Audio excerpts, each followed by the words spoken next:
Hello friends.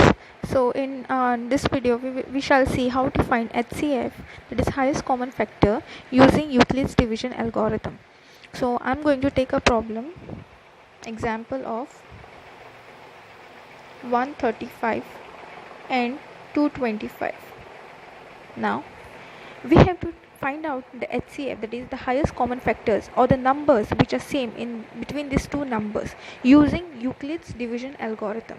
Okay, so we won't be using the usual factor form, but here we will be using a different method, that is a division way in finding. So let's start.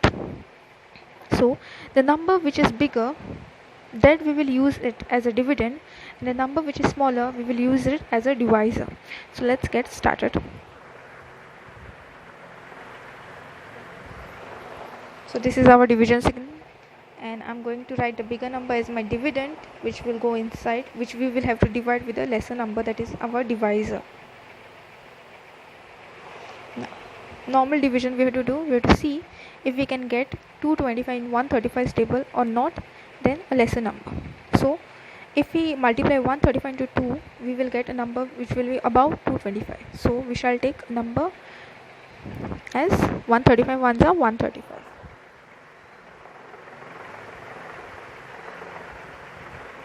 Upon subtraction we will get 90. Okay, when we get this remainder, we are not going to continue with this division, but this remainder we will use it as our next divisor.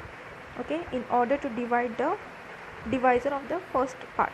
Okay, so we will use this number as our new dividend and the remainder as our divisor. So again we have to divide it further.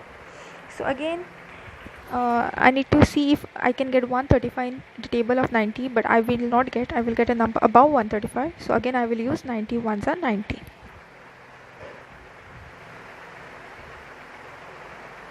Upon subtraction I will get 45.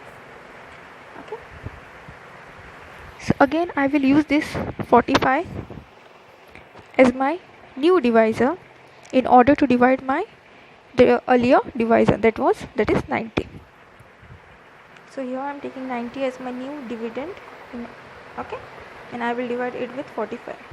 So we know 45 twice will give us 90. So here we are getting 0. Now the last divisor that gives us the remainder as 0 is our answer. Okay, so this number gave us 0. Okay, so this number, when I multiplied it, it got subtracted with this number and I got 0. So the number which gives us 0 is our answer. So the HCF, therefore the HCF of 135 and 225 is 40. Thank you.